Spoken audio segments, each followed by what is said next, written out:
My name is Emma, and this is the story of how I lost everything, and then found something far more powerful. It all began the day after my husband Luke died.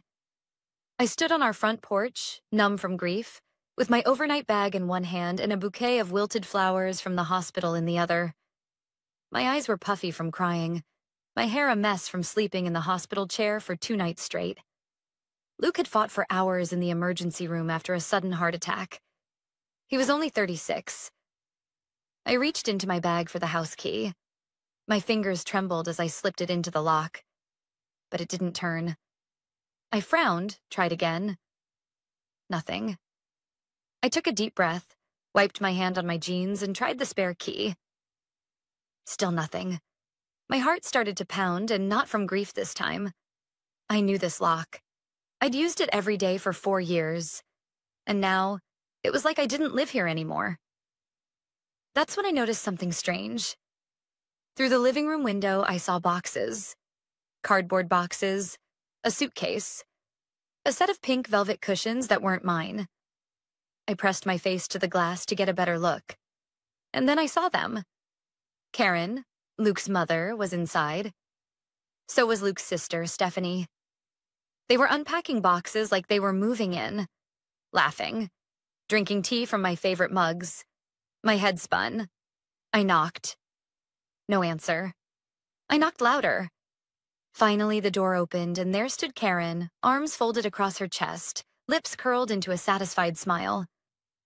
"Emma," she said, tilting her head. "Didn't expect you so soon."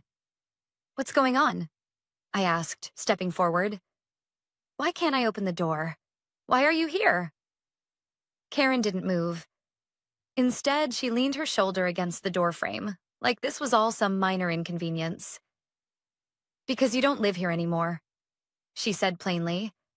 "My son paid for this house, and now that he's gone, it belongs to his real family. You can leave." I blinked at her. I was sure I'd misheard. I'm his wife," I stammered. "We bought this house together. What are you talking about?"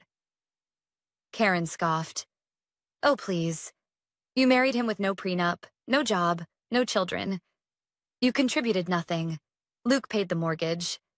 Everything here is his. And now that he's gone, it reverts to us. You don't belong here anymore." Her voice was calm, almost cheerful. My blood ran cold. Stephanie appeared behind her, holding a stack of plates from our kitchen. "You left the door unlocked at the hospital," she said with a smirk. "So we just moved in. We thought you wouldn't mind." Something in me broke. I burst out laughing, the kind of laugh that comes from pure disbelief. Karen narrowed her eyes. "What's so funny?" I steadied myself, wiped a tear. I couldn't even tell anymore if it was from laughter or grief, and said, "You're unpacking your little knickknacks in a house you think belongs to you. But here's the thing, Karen." I leaned in, voice low and steady. "The house was mine." Karen's smirk faltered. 2 years ago, when Luke's credit was wrecked from those failed investments you pushed him into," I continued, "I refinanced the house in my name. Every mortgage payment since then came from my account. Luke was recovering. I took on a full-time job and held this place together." Karen's jaw clenched. She turned, clearly trying to think of a response. I kept going. "I didn't want to throw this in your face during the funeral. I didn't want to be that person. But now, you changed my locks. You broke into my home, and you're unpacking like you own the place." Stephanie put down the plates, her face turning red. "That's not true. He said he told us—" "What he told you doesn't matter," I snapped, "because legally this house is in my name. And the fact that you're here without permission, that makes you a trespasser." Karen's face was pale now. "You're bluffing." "Am I?" I pulled out my phone and began dialing. "Should we see what the police think?" Karen snatched her handbag, calling for Stephanie. "We're not finished, Emma," she hissed. "This house should have stayed in the family. Luke was too soft on you." I stepped back, watching them storm out like children who'd been caught stealing candy. And there I stood, on the porch of my own home, key still useless in the lock. Heart shattered, but strangely empowered. They thought I was weak, that I had no fight left in me. But they had no idea who I had become while they were busy pretending I didn't matter. This was just the beginning. I didn't sleep that night. Even with the locks changed and the house finally silent again, my mind refused to rest. Every time I closed my eyes, I saw Karen's face. Smug, cold, triumphant. Her words echoed like static. You don't live here anymore. The audacity of it. The cruelty. Luke had only been gone one day, and his family had already tried to erase me. Not just from the house, from his life. Our life. I woke up before sunrise, made myself a coffee I didn't drink, and sat at the kitchen table staring at the empty chair where Luke used to sit. He always added cinnamon to his cup. I never liked it, but I still bought it just for him. The jar sat on the counter, untouched. As the first light crept into the room, I made a decision. I wasn't going to cry today. I wasn't going to let Karen take one more thing from me. That morning, I called the funeral home. "Hi, this is Emma Walker," I said. "I need to make some changes to the guest list for Luke's memorial service." There was a pause. "Certainly, ma'am. What changes would you like to make?" I exhaled slowly. His mother and sister are no longer welcome. I hung up before I could second-guess myself. Later that day, I went into Luke's office, a small room at the back of the house with messy stacks of receipts, books, and unopened mail. I hadn't been in here since the hospital. Everything smelled like him. Faint cologne, printer ink, and that weird citrus candle he insisted helped him focus. I needed to find paperwork. Anything that could help me understand why Karen thought she had a claim on this house. She had spoken so confidently, like she knew something I didn't. And then I saw it. A small file folder on the desk, labeled in Luke's handwriting. Prenup? Do not discard. I stared at it, confused. Luke and I never signed a prenup. At least I didn't think we had. My hands trembled as I opened the folder. Inside were several pages, printed on official letterhead, dated just a week before our wedding 3 years ago. My name. Luke's name. Legal terms I didn't fully understand. And one line, highlighted in yellow. In the event of my death, all jointly owned assets, including property, shall be transferred fully to my spouse, Emma Walker, unless otherwise stated in a last will and testament. I blinked. This wasn't a prenup. It was a postnup, a financial agreement Luke must have drafted after our marriage. Something he never told me about. And tucked behind it was a handwritten note. In case Karen ever tries anything. You know how she is. Keep this. I let out a breath I hadn't realized I was holding and laughed. Softly, bitterly. Of course he knew. Of course he'd prepared. Luke had been the peacekeeper between us, always telling me to give her grace, that she meant well, that she's just scared of losing control. But deep down, even he knew she'd try something like this. I stood up and walked back to the front door. For the first time since he died, I felt something I hadn't felt in days. Power. The next afternoon, the doorbell rang. I wasn't surprised to see Karen standing there, dressed in black, sunglasses on even though it was cloudy. Beside her was a man in a gray suit holding a clipboard. "Emma," she said flatly, "this is Mr. Langley, my family attorney. We're here to discuss next steps for the house." I didn't open the door. "Next steps?" I asked, my voice calm. Karen nodded as if this were a meeting between polite acquaintances. Luke left no will, which means his estate is up for legal division. As his next of kin, we have a right to claim what belongs to him, and to us. I tilted my head. "You mean me? His wife? His legal spouse?" Karen's mouth twitched. I took a slow breath. "Actually, I'm so glad you came. Saves me a trip." I stepped away from the door and came back holding the postnup in one hand and the deed in the other. Do you want to read the part where it says I inherit everything? I asked, voice still calm. Or should I call my lawyer and let her explain it to you in court? Karen's attorney reached out for the documents, but I pulled them back. You can have your copy when you get one through official channels, I said, then locked the screen door. And until then, stay off my porch. Karen's face cracked, just slightly, but it was enough. She knew. She lost. They turned and walked back to the car without another word. And for the first time since Luke died, I smiled. But what I didn't know was that Karen wasn't done. Not by a long shot. The days after that confrontation with Karen were quiet. Unsettlingly so. No more unexpected visitors. No letters. No late-night calls. Part of me hoped, foolishly, that she had finally accepted the truth. That she'd crawled back to her own miserable life and let me mourn in peace. But another part of me knew better. Karen didn't back down. She regrouped. Still, I tried to reclaim some sense of normalcy. I spent most of my time sorting through Luke's things, packing up some of his clothes, organizing the paperwork in his office. Each drawer I opened felt like pulling back a layer of grief. One morning, I found his old camera bag buried in the back of our closet. Inside were dozens of memory cards. Some of them from our honeymoon, others from random road trips or lazy afternoons in the backyard. I spent the whole day looking through them, smiling through tears. That evening, I poured myself a glass of wine, lit one of Luke's favorite candles, and sat on the porch just as the sun dipped below the trees. For a moment, I felt something like peace. And then I saw the envelope sticking out of the mailbox. No stamp. No address. I looked around. The street was empty. I opened it carefully.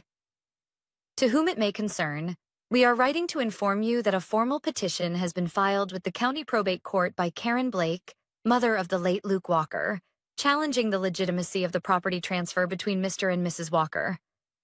The petitioner alleges that undue influence, mental distress, and coercion may have played a role in the post-nuptial agreement. A hearing has been scheduled. I dropped the letter. She was going to court. Despite the deed. Despite the signed agreement. Despite Luke's note. And the worst part? She was accusing me of manipulating him. I called my lawyer, Angela, immediately. Her voice was calm, as always. Too calm. I had a feeling she'd pull something like this, Angela said. It's all noise, Emma. If we have the deed, the contract, and proof of his mental competence at the time, we'll win. She's accusing me of coercion, I said, my voice shaking. Angela paused. I know. And I know it feels personal, because it is personal. But she's not interested in the truth. She wants control. I want to fight, I whispered. I want to destroy her. Angela's tone shifted. Good, but we do it smart. You keep quiet. You don't reach out. Let me handle the court. I hung up and sat in the dark for a long time, clutching that letter like it might bite. 2 days later, I got another surprise. This one didn't come in an envelope. It came in the form of a text message from James, Luke's old business partner. Hey, I didn't want to get in the middle of anything, but Karen called me. She said you might have pressured Luke to transfer the house. I know that's not true, but she's asking for emails, medical records, anything to prove he was mentally unfit. I stared at the screen, stunned. I hadn't spoken to James in over a year. Not since Luke stepped away from the company after his heart issues started. They had parted on neutral terms, but now Karen was clearly dragging everyone into this, digging for anything she could twist. Did you tell her anything? I replied. A few dots appeared. Then, no. But, Emma, she mentioned something about Luke's last investor meeting. Said he was confused, forgetful. She's building a case. That's when the knot in my chest turned to dread. Because I knew what Karen was talking about. There was one morning, just months before Luke died, when he'd come home from a client meeting looking pale and shaken. He couldn't remember where he'd parked. He forgot the name of the client he'd just spoken to. He blamed it on stress. said he hadn't been sleeping well. But what if it had been more than that? What if Karen had found out? What if she had medical records? I stood frozen in the middle of the kitchen, holding my phone, heart pounding. If she could convince the court that Luke wasn't in his right mind, even if it was just circumstantial, she might be able to unravel everything. And then it hit me like a punch to the stomach. Luke had seen a neurologist. He hadn't wanted me to come with him. Said it was probably nothing. But what if that appointment held the key to everything? I rushed to his office and yanked open every drawer. Files, folders, envelopes. I tore through it all until I found it. An unopened letter from St. Michael's Neurology. I ripped it open. Dear Mr. Walker, following your recent cognitive assessment, we are pleased to inform you that your results fall within the normal range. No signs of early cognitive decline were detected. I let out a breath that nearly became a sob. He had been okay. And now, I had proof. I clutched the letter to my chest like a lifeline, because Karen had just declared war, and I was finally ready to fight back. The morning of the hearing arrived gray and quiet, like the sky itself was holding its breath. I stood in front of the courthouse in a black dress and flats, clutching my bag as if it could protect me. Inside was everything I needed. The deed, the post-nup, Luke's neurology letter, and just enough rage to keep me standing upright. Angela met me on the steps. Ready? She asked gently. I nodded. She's going to lie, isn't she? Angela gave me a tight smile. Oh, absolutely. But lies don't last long in court. We walked inside. Karen was already there, sitting in the front row with her attorney, Mr. Langley. And her face was pure theater, dressed in grief, draped in black lace, with a tissue clutched dramatically in her hand. Stephanie sat beside her, eyes cast downward like a dutiful daughter in mourning. Neither of them looked at me. But that didn't matter. I wasn't here for them. I was here for Luke. For the life we built together. And the future she was trying to rip away from me piece by piece. The hearing was brief. Angela presented the deed, the notarized post-nup, and the medical letter from Luke's neurologist. When Mr. Langley tried to argue that Luke had been under duress, Angela asked one simple question. Do you have any documentation that supports that claim? He didn't. By the end of the session, even the judge seemed irritated. I see no grounds to dispute the legality of the property transfer, he said firmly. This house legally belongs to Mrs. Emma Walker. Case dismissed. And just like that, it was over. Or so I thought. As I stepped outside, Karen followed me out. You may have won the house, she hissed, the mask of grief crumbling off her face. But you can't erase me. I'm his mother. I didn't erase you, I said without turning around. You did that to yourself. She stopped walking. What's that supposed to mean? I turned slowly. Luke's funeral is tomorrow. You're not invited. Her face twisted. You can't keep me from my own son's funeral. I held her gaze. I already did. I called the funeral home the morning after you changed my locks. Your name is off the guest list. If you show up, they'll escort you out. You vindictive little... No, I interrupted, my voice low and calm. You don't get to call me anything. Not after what you did. You tried to steal my home. You spread lies about me in court. And worst of all, you tried to take his death and turn it into a power play. She opened her mouth, but I didn't let her speak. Luke wouldn't want you there, I added, and you know it. I turned and walked away before she could respond. But that night, I didn't sleep. Not out of guilt, but fear. Because Karen didn't lose gracefully. She didn't lose quietly. The morning of the funeral came like a tidal wave, sudden and cold. I woke early, dressed in the black dress I had worn at Luke's court hearing, and went to the guest list one more time to confirm. Karen and Stephanie were not on it. The service was scheduled for noon. By 10, people had already begun arriving at the chapel. Friends, colleagues. A few distant relatives I hadn't seen in years. They came with soft smiles and kind words, placing hands on my shoulder, telling me how much Luke had meant to them. "He always talked about you," one woman said, pressing a hand to her chest. "Always said you were the best thing that ever happened to him." I nodded, swallowing hard. "Thank you." By 11:45, every seat in the chapel was full. Except for the two in the very back. I noticed them immediately. Karen and Stephanie. They had come anyway. They weren't on the guest list. They weren't supposed to be allowed through the doors. But there they were, dressed like mourning royalty, expressions locked in fake composure. I stood frozen at the front of the chapel, my heart thudding in my chest. Angela, who had come as a friend, touched my arm. "Do you want me to handle it?" I shook my head. "Number, I'll do it." I walked down the aisle as the room quieted and all eyes followed me. Karen looked up as I approached, her jaw tight. "You're not supposed to be here," I whispered. Karen folded her arms. "I'm not leaving." "Then I will." Her eyes flickered in surprise. "I'll walk out right now and I'll take the minister with me. We'll do the funeral somewhere else. A park, the backyard, I don't care. But I will not let you sit here and pretend to be a grieving mother when all you care about is what you didn't get." Karen stood up abruptly, but before she could speak, Stephanie reached for her arm. "Mom," she whispered, "let's go." Karen stared at her, stunned. Stephanie avoided her gaze and stood up, her eyes on the floor. After a long pause, Karen followed, seething in silence as they walked out of the chapel. The door clicked shut behind them, and I finally exhaled.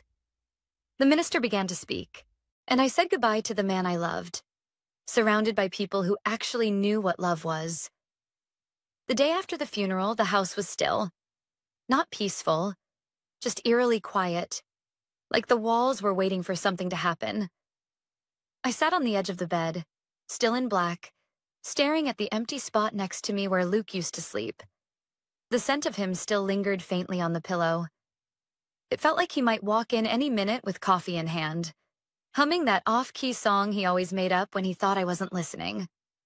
But he wouldn't. He was really gone. And in the absence of his presence, all that remained was his legacy, and the mess his mother had tried to create in the shadows. The court had ruled in my favor. Karen had been kicked out of the funeral. Stephanie hadn't even looked me in the eye. But I knew better than to assume it was over. People like Karen didn't just leave. They waited. And then they circled back. So when I saw her car parked across the street that morning, engine off, windows cracked just enough to smoke a cigarette, I wasn't surprised. I simply stepped onto the porch with my coffee in hand and stared her down until she flicked her cigarette out the window and drove away. She never had the courage to face me directly again. Over the next few weeks, I focused on cleaning out Luke's office, room by room, item by item. Each drawer I opened brought a new wave of memories. His watch, a box of old business cards, a photo of the two of us at the lake before everything got complicated. But it wasn't just grief I felt anymore. It was determination. Karen had tried to strip me of everything, my home, my reputation, even my right to mourn the man I loved. She thought I'd fall apart. She thought I'd crawl away and disappear. Instead, I did something else. I started digging. In the backyard, where Luke had always dreamed of building a garden. He talked about it often, usually while flipping through seed catalogs or pointing at YouTube videos about compost. It had been his dream, and I had ignored it. Always too busy, always saying, maybe next season. But now the garden was going to grow, and it was going to grow in his name. Every morning before work, I pulled weeds, turned soil, and planted rows of vegetables and wildflowers. I worked in silence, letting the earth calm me. I watched as the first signs of life began to peek through. Green shoots, buds, the promise of something beautiful. It became my sanctuary, my therapy. And one day, while I was watering the flower bed, I saw an envelope tucked under the welcome mat by the door. No return address. I picked it up, already knowing who it was from. Inside was a single sheet of paper. No apology. No acknowledgement. Just 6 typed words in large, bold font. This house will always be mine. I read it once, then laughed. Not bitterly, but lightly, almost with relief. Karen had nothing left. No legal ground, no power, just words. She couldn't come near me. The restraining order Angela helped me file had seen to that, but she still needed to make herself known, like a ghost tapping on glass, hoping to remind me she still existed. But I wasn't scared of ghosts anymore. I walked calmly into the house, took the letter and used it as mulch in the garden bed. Pressed it deep into the soil where the marigolds were just beginning to bloom. Luke would have appreciated the symbolism. Months passed. The house slowly stopped feeling haunted. The walls breathed again. The hallway no longer echoed with grief, but with the quiet hum of healing. I painted the guest room. I changed the curtains. I planted herbs in the kitchen window like I always said I would. I was no longer surviving. I was reclaiming. One evening in early spring, I stood in the garden, the sky glowing pink above me, and realized I wasn't waiting anymore. Not for her. Not for pain. I was living again with Luke always in my thoughts, and that was the greatest revenge of all.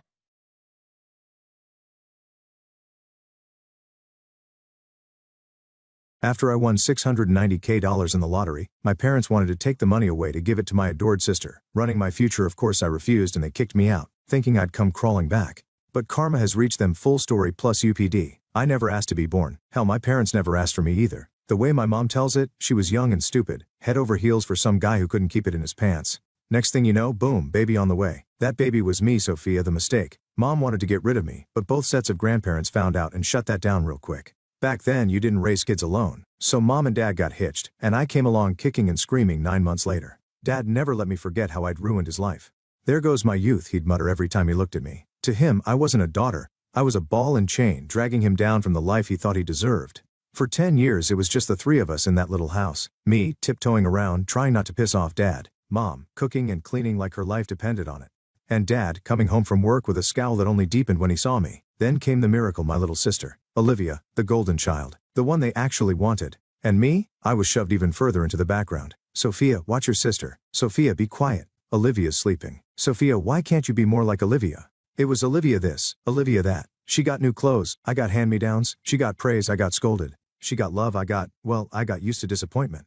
By the time I was 10, I was doing most of the housework. Scrubbing toilets, mopping floors, dusting shelves, you name it, I did it. Not that I got any thanks for it. It was just expected. But there was one chore I didn't mind, cooking. Something about mixing ingredients, creating flavors, it felt like magic. I remember the first time I made my special lasagna for a family gathering. Aunt Linda took a bite and her eyes lit up. Mary, this is incredible. When did you become such a master chef? Mom just smiled and nodded, soaking up the praise. I stood in the corner, invisible as always. Actually, I made it, I said, trying to make my voice heard. Aunt Linda laughed, like I'd just told a joke. Sophia likes to help in the kitchen sometimes. Mom cut in smoothly, still basking in the compliments. Isn't that right, dear? I shut my mouth knowing it was pointless. No one ever believed me anyway. Growing up, the kitchen became my sanctuary. While Olivia got showered with attention and gifts, I found solace in pots and pans. By the time I hit high school, I could whip up a mean pot roast that even Dad couldn't complain about. Not bad, he'd grunt, shoveling food into his mouth. Coming from him, that was high praise. But it wasn't just about feeding my family. I had bigger dreams. Every night I'd close my eyes and picture it, my own restaurant bustling with happy customers, all of them savoring my creations. One night at dinner, I couldn't hold it in anymore. I want to open a restaurant someday, I blurted out. The silence that followed was deafening. Then Olivia snickered. You? A restaurant? Mom looked concerned, like I just announced I wanted to be an astronaut. Dad didn't even look up from his plate. Restaurants fail all the time. You'd be broke in a month. But I'm good at cooking, I protested. Everyone likes my food. Everyone likes free food, Dad scoffed. Doesn't mean they'd pay for it. Olivia piped up, her voice sickeningly sweet. Maybe you could work at McDonald's, Sophia. I hear they're always hiring. When I came time for college, I set my sights on the best culinary school I could find.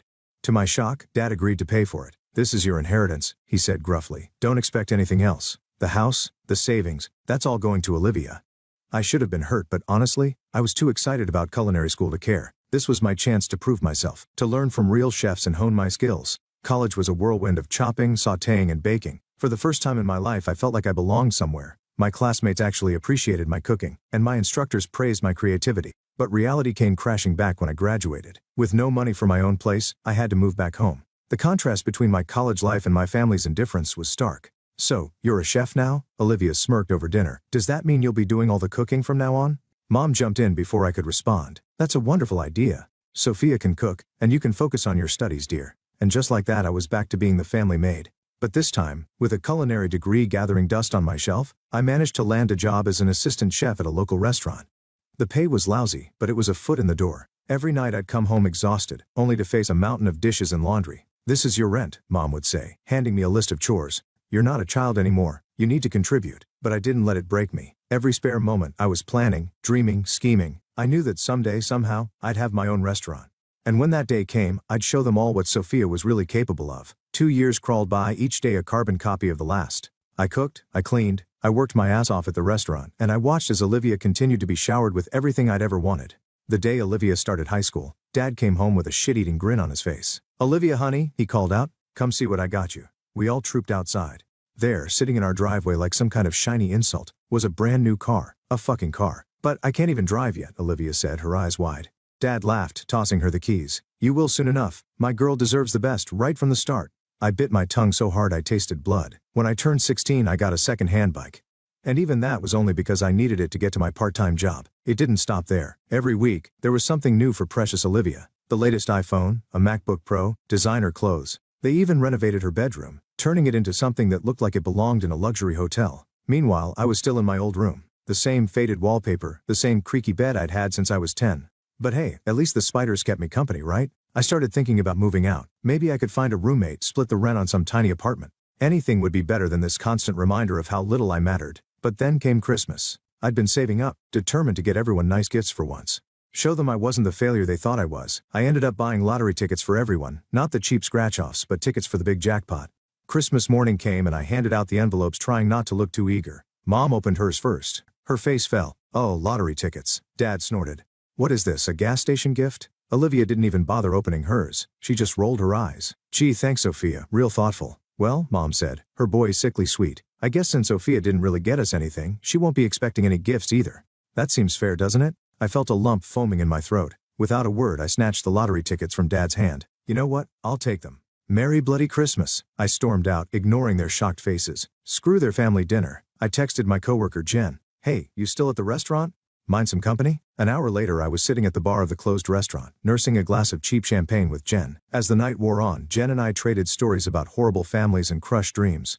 It wasn't exactly a Hallmark Christmas, but at least I felt less alone. A few days later, I was at work as usual. During the break, I reached for my phone. There was a missed call from an unknown number. "Probably just another scam," I muttered, tossing the phone aside. But then it rang again. Same number. Curiosity got the better of me and I answered. "Hello, is this Sophia Thompson?" a cheery voice asked. "Yeah. Who's this?" "This is Linda from the State Lottery Commission. I'm calling to inform you that you're holding a winning ticket." I almost dropped the phone. "What, are you serious?" "Absolutely. One of your tickets matched all the numbers in Christmas drawing. After taxes, your winnings come to $690,000. The world spun around me. In a daze, I headed home. My mind was racing. This was it. My chance to finally open my own restaurant. To show everyone what I could do. I burst through the front door, unable to contain my excitement. You won't believe what happened. They were all sitting at the kitchen table, looking at me like I'd grown a second head. "I won the lottery," I blurted out. "One of the tickets, the one I was going to give Mom, it won. $690,000 after taxes." For a moment there was stunned silence. Then Sarah's shrill voice cut through the air. "That money belongs to us," she screeched. "You bought those tickets as gifts for Mom and Dad. Anything that belongs to them belongs to me." I felt like I'd been slapped. "What? No. They gave the tickets back to me. They're mine." Mom and Dad exchanged a look. "Sophia," Dad said slowly, "be reasonable. You live under our roof, you owe us. Now hand over that ticket, we'll take care of everything." I took a step back, my hand instinctively going to my pocket where the ticket was. "No," I said, surprising even myself with how steady my voice was. "This is my ticket, my win. I'm going to use it to open my own restaurant." Dad's face turned an alarming shade of red.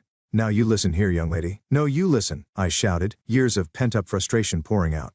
"I've spent my whole life being treated like a second-class citizen in this family. Well, not anymore. This is my chance, and I'm taking it." "If that's how you feel," Mom said, her voice ice cold, "then you can get out of this house now." I stared at them, these people who were supposed to love me unconditionally. In that moment, I saw them clearly for the first time. "Fine," I said, my voice barely above a whisper. "I'm gone." I stormed up to my room, threw some clothes and essentials into a bag and walked out. They watched me go, probably thinking I'd come crawling back in a day or two. They couldn't have been more wrong. My first stop was the lottery office to claim my winnings. Then, I headed straight to a real estate agent. I need an apartment, I told the surprised agent. Something available immediately. By that evening, I was sitting in my very own place. It wasn't much. A small one-bedroom in a decent part of town, but it was mine. All mine. As I sat on the floor, I hadn't had time to buy furniture yet. Eating takeout and scrolling through restaurant equipment catalogs on my phone, I felt something I hadn't felt in years: hope. First things first, I needed a solid business plan. I spent weeks hunched over my laptop, researching, crunching numbers and planning every detail. After what felt like a million revisions, I finally had a plan I was proud of. Next step, location. I scoured the city, looking for the perfect spot. Finally I found it, a small rundown space that had been empty for years. The landlord practically laughed when I said I wanted to turn it into a restaurant. "Good luck with that, sweetheart," he chuckled, handing me the keys. I spent the next 3 months turning that dump into my dream. I hired contractors, picked out every fixture, and personally scrubbed every inch of the place. It was back-breaking work, but every blister and bruise felt like a badge of honor. Finally, opening day arrived. I stood in the kitchen, my kitchen, surrounded by the staff I'd handpicked and trained myself. The first order came in, and I felt a rush of adrenaline. "Let's do this," I said, tying on my apron. The first few months were a whirlwind. I worked 18-hour days, cooking, managing, and doing whatever needed to be done. Slowly but surely, word started to spread. People loved my food, not just the taste, but the love and creativity I poured into every dish. I introduced a loyalty program for regular customers, giving them special discounts and first dibs on new menu items. It was a hit. Soon I had a core group of regulars who came in so often, they felt like family. But I didn't stop there. I set up a delivery service, partnering with local couriers to bring my food right to people's homes. It was a gamble. Quality control was a nightmare at first, but it paid off. Social media became my new best friend. I posted daily specials, behind-the-scenes kitchen videos, and engaged with customers online. My follower count grew, and with it, my customer base. 2 years in, I was turning a profit. It wasn't huge, but it was something. I started looking for a second location. Opening the second restaurant was easier in some ways. I knew what I was doing now, but harder in others. Suddenly, I couldn't be everywhere at once. I had to learn to delegate, to trust my staff, to maintain my standards when I wasn't there. But we made it work. And 3 years after that, I opened my third location. Before I knew it, I was the owner of a successful restaurant chain. Me, Sophia Thompson, the girl who was never supposed to amount to anything. I won't lie, it wasn't easy. There were nights I cried myself to sleep, wondering if I was in over my head. Days when I wanted to throw in the towel and admit defeat. But every time I walked into one of my restaurants, saw the happy customers, smelled the delicious food, I knew it was all worth it. It was just another Tuesday. I was in my office going over the books from my newest restaurant when my phone rang. I glanced at the screen and froze. It was a number I hadn't seen in years: home. For a moment I considered letting it go to voicemail, but curiosity got the better of me. "Hello?" I answered, my voice cautious. "Sophia?" It was Mom. "Look, I know we've had our differences, but we need your help." "It's about Olivia." Of course it was. It was always about Olivia. "What about her?" I asked, trying to keep my voice neutral. Dad's voice came on the line. "She's in trouble, Sophia. She lost her job. They're accusing her of theft and now no one will hire her. We were hoping you might have a position for her at one of your restaurants." I almost laughed. After everything they'd put me through, they had the nerve to ask for a favor? But then I thought about Olivia. Despite everything, she was still my sister. "Let me talk to her," I said. Olivia came on the line, her voice small and scared. "Sophia, I'm sorry for everything. I really need help." I closed my eyes, took a deep breath. "Okay," I said finally. "I'll give you a job, but listen up, there's no special treatment. You screw up, you're out. Got it?" "Yes, thank you," Olivia gushed. The next morning, Olivia showed up right on time, looking nervous but determined. I put her to work as an administrator, starting her with basic tasks and slowly increasing her responsibilities. To my surprise, she seemed to take it seriously. She was attentive during training, asked good questions, and didn't complain about the work. One night, as we were closing up, Olivia broke down. "I need to tell you the truth," she sobbed. "I didn't steal anything from my last job. My boss, he tried to force himself on me. When I refused, he fired me and spread rumors that I was a thief." I felt a surge of protective anger. "Why didn't you report him? Who would believe me over him?" Olivia wiped her eyes. "I was so scared, Sophia. I didn't know what to do." "I believe you," I said, pulling her into a hug. "And I'm going to help you, okay? We'll figure this out together." Over the next few weeks, I threw myself into teaching Olivia everything I knew about running a restaurant. She soaked it all up like a sponge, eager to learn and prove herself. As I watched her confidently handle a rush of customers, I felt a mix of pride and unease. Olivia was proving to be a quick study and a hard worker, but a nagging voice in the back of my head warned me not to let my guard down completely. At first, everything seemed perfect. Olivia threw herself into her work with an enthusiasm I'd never seen from her before. She was always the first to arrive and the last to leave, taking on extra shifts and volunteering for the toughest tasks. But then, whispers started reaching my ears. At first I dismissed them as petty workplace gossip, but as the days went by the whispers grew louder, more insistent. Boss Marco, my head chef, pulled me aside one day. "I think you need to know something. Your sister, she's been saying things, stirring up trouble." I felt a chill run down my spine.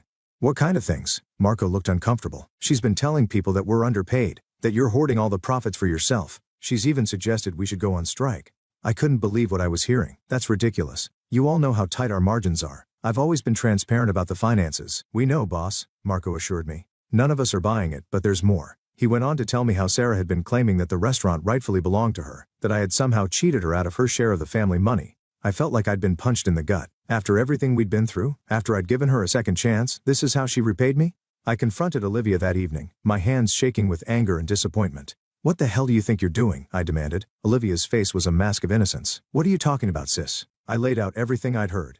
To my shock, Olivia just shrugged. Oh, that, she said casually. I was just testing the staff's loyalty. You know, making sure they wouldn't turn on you. Looks like they passed with flying colors. I wanted to believe her. God, how I wanted to believe her. But something in her eyes, a glint of something cold and calculating, made me hesitate. Before I could press her further, we were interrupted by a frantic knock on my office door. It was Jenna, my assistant manager, looking pale and scared. Sophia, we've got a problem, she said. There's a big shortage in the cash register, over $5,000 missing. We spent the next few hours going over the books, checking and rechecking the numbers. There was no mistake. A significant amount of cash had vanished. Only 3 people had access to that register: Jenna, Marco and Sarah. I'd known Jenna and Marco for years. They'd been with me from the start, through all the ups and downs. I trusted them with my life. As if reading my thoughts, Olivia sidled up to me. You know, she said in a low voice, I've noticed Jenna staying late a lot lately. And she did just buy that fancy new car. As I watched her walk away, I knew I had a decision to make. I couldn't ignore this. Too much was at stake: my business, my reputation, the livelihoods of all my loyal employees. Late one night after everyone had gone home, I installed hidden cameras around the cash registers. It felt wrong, like I was betraying my staff's trust, but I had no choice. For days I watched hours of mundane footage, my eyes burning from staring at the screen. And then, on the 4th night, I saw it. Olivia, moving quickly and furtively, opened the register. Her hands darted in and out, stuffing wads of cash into her pockets. My heart sank. I didn't confront her, I couldn't. Instead, I called the police. The next day, as Olivia was finishing her shift, 2 officers walked in. The look on her face when she saw them, shock, then anger, told me everything I needed to know. She thrashed around, knocking over tables and sending dishes crashing to the floor. I deserve this money. I should be rich, not you. You stole my life. As the police led her away, I felt nothing. No sadness, no regret, just a hollow emptiness where my love for my sister used to be. The next day, my parents stormed into the restaurant. Mom was crying. Dad's face was beet red with anger. How dare you? Dad roared. Your own sister. Drop the charges now. I stood my ground. No, she stole from me. She needs to face the consequences. I pulled out my phone, showing them the footage of Olivia stealing. Look, I said, this is what your precious Olivia did. She's a thief. They watched, their faces pale. But instead of understanding, their expressions hardened. You set her up, Dad accused. You've always been jealous of her. I couldn't believe what I was hearing.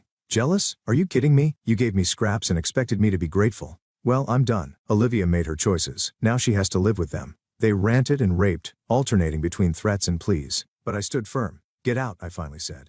Get out of my restaurant, get out of my life. If you don't leave now, I'm calling the police. They left, but not before Dad spat out. You'll regret this, Sophia. Mark my words. The trial was a nightmare. Olivia's tearful performance on the stand almost had me doubting myself. But then came the surprise witness, her former boss. He testified about Olivia's behavior at her last job, how she'd aggressively pursued him, threatening to cry sexual harassment when he rejected her advances, how she'd stolen money from the company in retaliation. In the end, the jury found her guilty. As they led her away, she looked at me one last time. There was no remorse in her eyes, only cold hatred. I haven't spoken to my family since that day. Sometimes late at night, I wonder if I made the right choice. But then I look around at what I built, at the life I've made for myself, and I know I did. As I stand in the kitchen of my newest restaurant, watching my staff prepare for the dinner rush, I feel a sense of peace wash over me. This is my family now. This is my home. And nobody, not Olivia, not my parents, not anyone, can take that away from me.